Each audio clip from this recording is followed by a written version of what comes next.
Hey man, welcome back. I'm in Denver, Colorado, in a ballroom of the big hotel that was just moments ago full.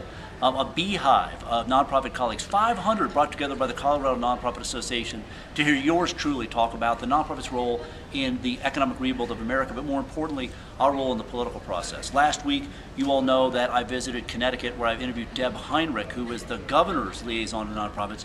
Today, I'm joined by my Facebook friend and buddy, Dace West, who was former Mayor Hickenlooper's head of the Office of Strategic Partnerships, and he has moved on to the governor's office, and while she is here in Denver. But I'm really intrigued because, you know, this idea of a point person for philanthropy, I think, is an essential part of what must happen in every mayor's race, every governor's race. We desperately need this. But it's just a handful of cities. I mean, we talked a little bit about that like Seattle was kind of the model you all based upon. There's just a handful of cities, but what are some of the things that you like? Well, you've been here for 3 years now. What are some of the things that you think your office has done to really make the nonprofits of the city stronger? Well, you know, all of our work really revolves around building bridges and partnerships between the nonprofit sector and local government. And so our work really revolves around giving people the skills and tools themselves to build those partnerships with government agencies in a way that's appropriate to create whatever the social piece of social change is that they're creating, more intensively supporting people in doing collaborative work together across sectors, and really helping to leverage the range of resources that we have within local government and within the nonprofit sector so that we're able to create that real social impact. I think some of the things that we've been most excited about, at the end of 2009, we rolled out a whole series of training and capacity building programs to help build the skills and tools for people to get past the process, informational, cultural issues that get in the way of people working together. And what we've seen is when we go back and talk to people 6 months, 12 months later, is that about half of the people who are responding to our surveys are saying they've actually built partnerships, new partnerships with government agencies out of that. So you're seeing impacts across the spectrum, from economic development to community development to social services to environmental issues. All across the board, people are really changing the way that they behave and interact and think about working together across sectors. I think we've had a ton of success in terms of the collaboratives that we've built. We've seen social outcomes from serving 5,000 families last year around upgrades to their homes for energy efficiency, for health, for safety. 2,400 youth who have services now around teen pregnancy prevention that wouldn't have had those before. Hundreds of youth who are TANF eligible or homeless that received mentoring services. So we're seeing those kinds of outcomes. And we're also seeing the ability to bring more and more resources into our community, both for local government and for the nonprofits in the community.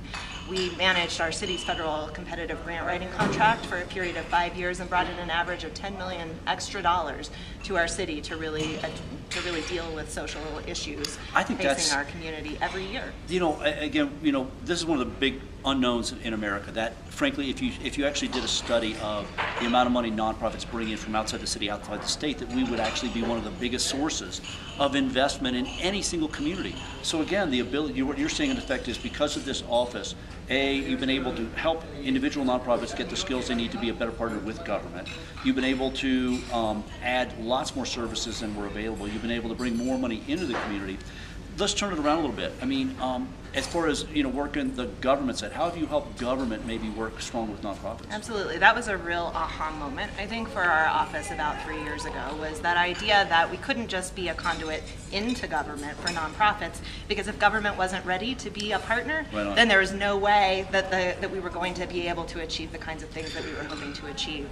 So over the last 3 years, we've really had an intensive focus on not just providing that training, that capacity building to nonprofit organizations, but providing a mirror image set of services to our government partners, consulting with them about how to form partnerships, how to make their offices nonprofit friendly, you know, what to think about when they're coming to the table and their readiness to partner, how to understand the nonprofit world and the real value that nonprofits can bring as not just service providers in the community, but as part of the economic engine of our social network. It is funny because, you know, both sides, and it's true all over, people are burdened by what they think the other side looks like. I mean, people think, oh, I can't work with government, and I think government people think nonprofits, they're not reliable. So bridging that has been your thing. Right on. Now, before we close up, I'm really interested in other cities. I mean, we've talked a little bit about, you've gotten a little bit of foray from other communities looking for what's going on. How can we do that? Is that happening? Yeah, there's about 20 other offices that exist around the nation that we're aware of, either at a local or municipal level or at a state level.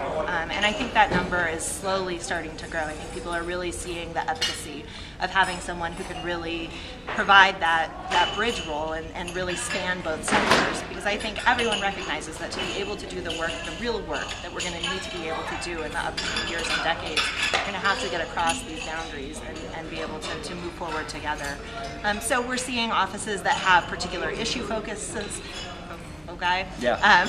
We're seeing offices that are interested in education, or that are interested in connecting the foundation community with government, that are interested in connecting nonprofits with government, Right. that are interested specifically in social enterprise and social innovation. And I think the exciting thing is that they're all directed towards that blurring of sector Right, lines and right how on. we achieve that maximum impact. Right on. Well, this is going to be one of the major goals of cforward.org, the new PAC that I'll be opening on November 4th. It's this idea of how do we not hope that happens and cross our fingers that it happens, but to fundamentally go out and support, endorse, raise money for, and get people to vote for candidates that pledge to have that kind of liaison. I'll see you down that road. Thanks again. Thank you.